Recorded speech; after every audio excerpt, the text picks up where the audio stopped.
Hello everyone. इस video में हम लोग इंस्टॉलमेंट पेमेंट सिस्टम के बारे में देखेंगे। और देखिए, यह जो आप लोगों का इंस्टॉलमेंट पेमेंट सिस्टम है, इससे आप लोगों के एग्जामिनेशन में जो है वो क्वेश्चन पूछे जाएंगे। तो चलिए आज की क्लास को हम स्टार्ट करते हैं। सबसे पहले हम देखते हैं कि इंस्टॉलमेंट पेमेंट सिस्टम क्या होता है।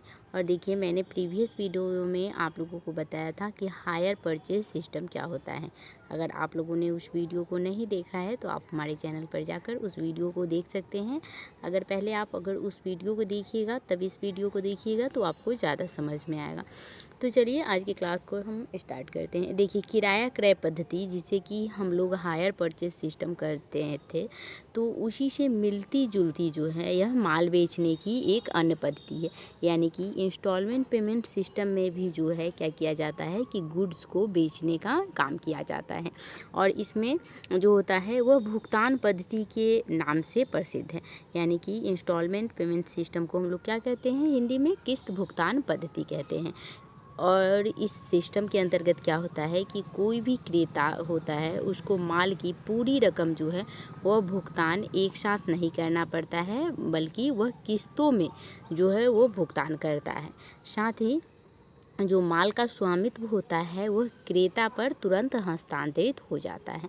यानी देखिए, इंस्टॉलमेंट पेमेंट सिस्टम में जो बायर होता है, जब वह गुड्स को खरीदता है तो वह खरीदते समय जो है वह उस गुड्स का पूरा अमाउंट नहीं देता है, बल्कि वह इंस्टॉलमेंट में चुकाता है। और साथ ही उसे पूरा पेमेंट ना भी करता है, यानी कुछ इंस्टॉलमेंट में पेमेंट देता है, फिर भी उसके माल का जो ऑनरशिप है वह तुरंत ही ट्रांसफ़र उसके पास हो जाता है। ठीक है। वहीं पे आप लोगों को याद होगा कि हायर परचेज सिस्टम में मैंने बताया था कि जब वह लास्ट जो होता है इंस्टॉलमेंट जब देगा तब उसको ऑनरशिप मिलेगा। ठीक है। लेकिन इंस्टॉलमेंट पेमेंट सिस्टम में क्या है कि इंस्टॉलमेंट पेमेंट सिस्टम में उसको ओनरशिप माल के प्रथम इंस्टॉलमेंट यानी कि फर्स्ट इंस्टॉलमेंट पेमेंट करते समय ही उसे माल का ऑनरशिप मिल जाता है। ठीक है। तो आप लोगों ने समझ लिया होगा कि इंस्टॉलमेंट पेमेंट सिस्टम क्या होता है। यह जो है वह माल बेचने की एक अन्य पद्धति है, जिसके अंतर्गत क्या होता है कि कोई भी क्रेता जो है वह माल को खरीदता है और इंस्टॉलमेंट में भी पेमेंट चुकाता है। और साथ ही जैसे ही वह माल को खरीदते समय फर्स्ट इंस्टॉलमेंट देता है, उसे गुड्स का जो है वह ओनरशिप मिल जाता है। ठीक है। तो यहाँ से भी ऑब्जेक्टिव टाइप आप लोगों के क्वेश्चन बन सकते हैं। आप लोग इस बात को ध्यान में रखते चलिएगा। उसके बाद देखिए, उसके बाद क्या है कि किस्त भुगतान पद्धति का जो है वह डिफिनीशन दिया गया है, जिसमें बहुत सारे ऑथर हैं।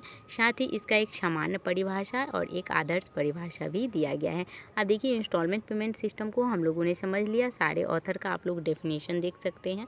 ठीक है। ऑथर के डेफिनेशन से आप लोगों के क्वेश्चन नहीं बनेंगे। ठीक है। बस कॉन्सेप्ट आप लोग का जो क्लियर होगा उसी से आप लोगों के क्वेश्चन बनेंगे। अब देखिए, यहाँ पे हम एक डेफिनेशन को देख लेते हैं। देखिए, इसमें क्या कहा जा रहा है कि किस्त भुगतान पद्धति द्वारा बिक्री का एक अनुबंध बिक्री का अनुबंध एक ऐसा ठहराव है जिसके अंतर्गत क्रय मूल्य का जो है वह भुगतान किस्तों में जो है वह निर्धारित संख्या में निश्चित समय अवधि के बाद किया जाता है।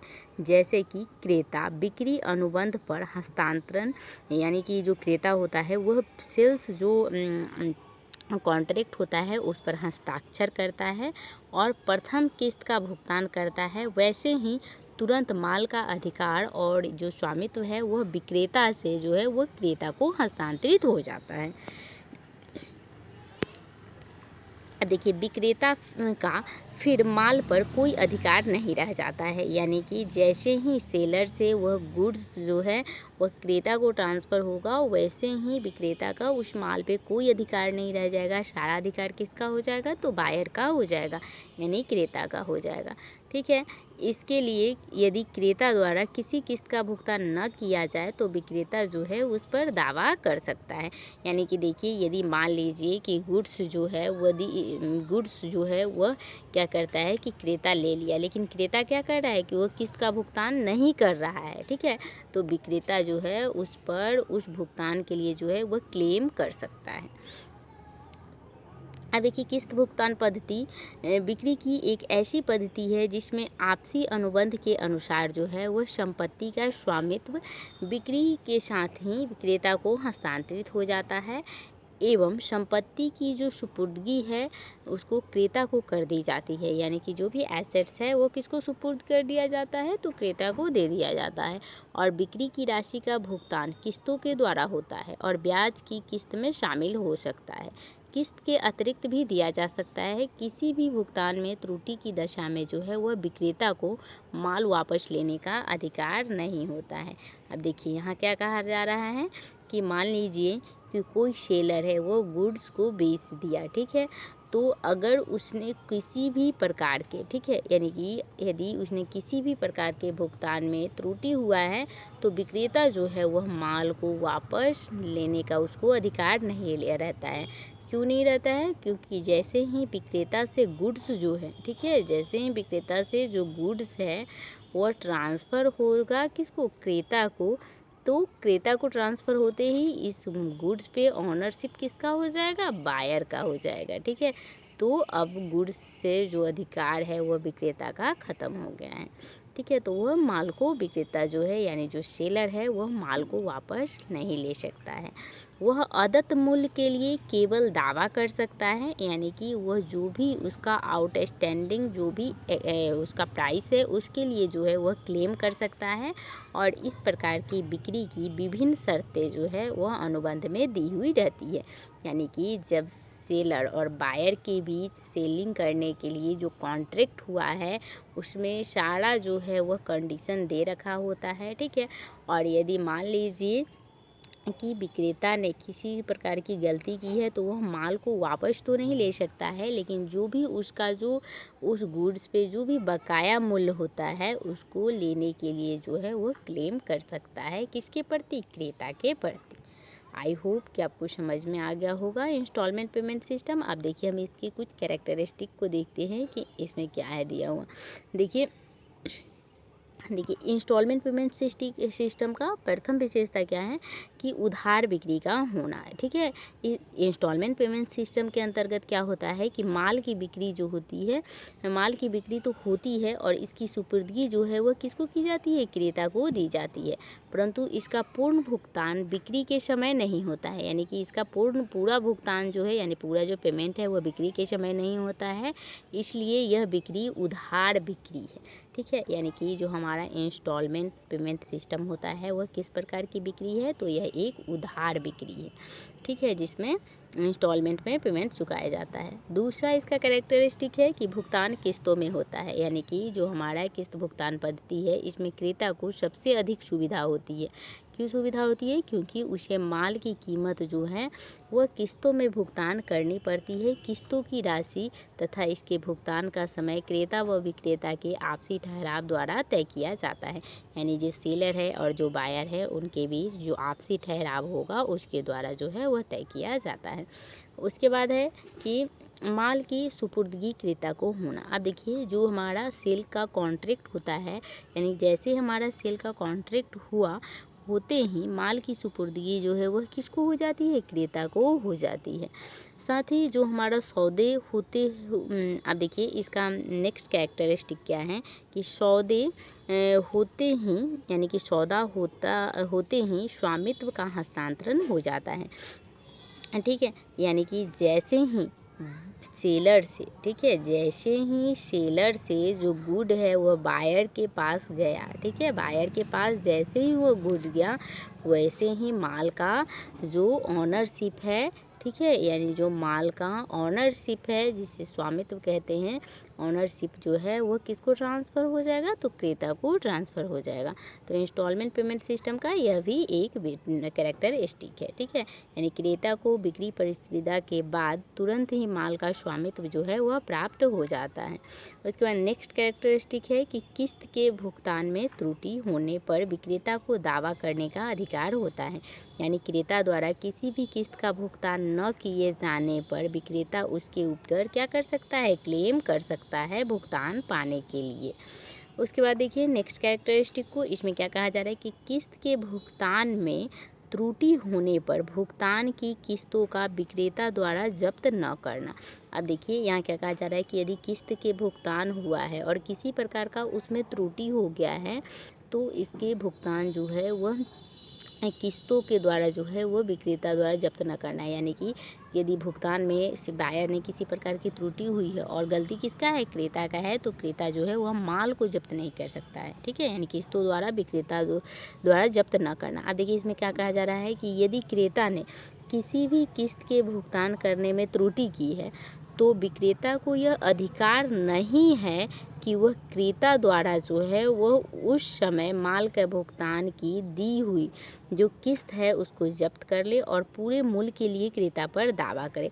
वह पूरे मूल्य में से भुगतान की दी हुई जो किस्त की राशि है उसको काट कर शेष किस्तों के लिए जो है वह दावा कर सकता है।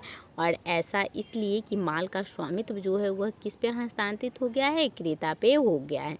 ठीक है, तो उसने जो भी क्रेता ने पेमेंट किया है तो उतना पेमेंट यानी फर्स्ट इंस्टॉलमेंट यदि चुका दिया है तो उतना काट कर और उसके बाद जो भी अमाउंट बचेगा उस पर जो सेलर है वह क्लेम कर सकता है क्रेता के ऊपर। उसके बाद नेक्स्ट कैरेक्टरिस्टिक को देखिए, इसमें कहा जा रहा है कि विक्रेता द्वारा बिक्री करने या गिरवी रखने पर दूसरे व्यक्ति को श्रेष्ठ स्वाधिकार प्राप्त होता है। अब यहाँ क्या कहा जा रहा है कि जो विक्रेता होता है, विक्रेता के द्वारा बिक्री करने पर, ठीक है, यानी बिक्री करने पर या फिर कोई माल है यानी कि कोई भी गुड्स है उसको गिरवी रखने पर दूसरे व्यक्ति को जो है वह सबसे जो श्रेष्ठ स्वाधिकार जो होता है वह प्राप्त होता है। जैसे मान लीजिए कि यदि क्रेता इसके अंतर्गत माल क्रय करने के बाद किसी अन्य व्यक्ति को माल बेचता है या गिरवी रखता है तो इस अन्य व्यक्ति को जो है वह स्वाधिकार प्राप्त हो जाता है। जैसे मान लीजिए कि सेलर से, ठीक है, सेलर से इस बायर ने क्या खरीदा, गुड्स खरीद लिया, इस बायर ने गुड्स खरीद लिया और फिर इस बायर ने अन्य व्यक्ति को बेच दिया, यानी कि कोई अदर पर्सन है उसको बेच दिया। ठीक है, देखिए इसको एक मिनट, हाँ देखिए, मान लीजिए कि उसने किसी अदर व्यक्ति को जो है वह गुड्स बेच दिया तो अब जो गुड्स का जो ओनरशिप है किसके पास चला जाएगा, यह दूसरे व्यक्ति के पास चला जाएगा। ठीक है, तो यह भी आप लोग ध्यान रखिएगा कि इसमें ओनरशिप जो है वह बायर ट्रांसफ़र कर देता है तीसरे पर्सन को। साथ ही अब हम लोगों ने देख लिया इसके कैरेक्टरिस्टिक को, जिसमें हम लोगों ने देखा कि इंस्टॉलमेंट पेमेंट सिस्टम का क्या कैरेक्टरिस्टिक होता है। तो इसमें उधार बिक्री होती है, तो जो पेमेंट होता है उसका इंस्टॉलमेंट में भुगतान होता है। साथ ही सौदे पर जो स्वामित्व होता है उसका हस्तांतरण भी हो जाता है। किस्त के भुगतान में त्रुटि होने पर विक्रेता को दावा करने का अधिकार होता है। किस्त के भुगतान में त्रुटि होने पर भुगतान की दी हुई किस्तों के द्वारा जो है वह विक्रेता द्वारा जब्त न किया जाता है। ठीक है, तो इन सारे कैरेक्टरिस्टिक को देखे हैं हम लोग ने। अब देखिए यहाँ से आप लोगों के एग्जामिनेशन में क्वेश्चन पूछा जा सकता है। जैसे मान लीजिए ऑब्जेक्टिव टाइप क्वेश्चन कैसे बन सकते हैं, तो जैसे इंस्टॉलमेंट पेमेंट सिस्टम में उधार बिक्री होती है या फिर नकद बिक्री, तो यहाँ से बन जाएगा आप लोगों का। तो आप लोग को ध्यान में रखना है उधार बिक्री होती है।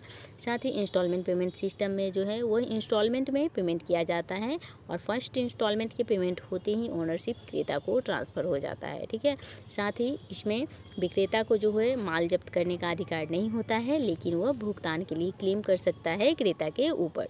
और साथ ही जो हमारा इसमें जो इंस्टॉलमेंट पेमेंट सिस्टम है उसमें जो क्रेता है वह अपने माल को हस्तांतरित कर सकता है किसी दूसरे व्यक्ति को और उस दूसरे व्यक्ति को जो है वह ओनरशिप भी प्राप्त हो जाता है।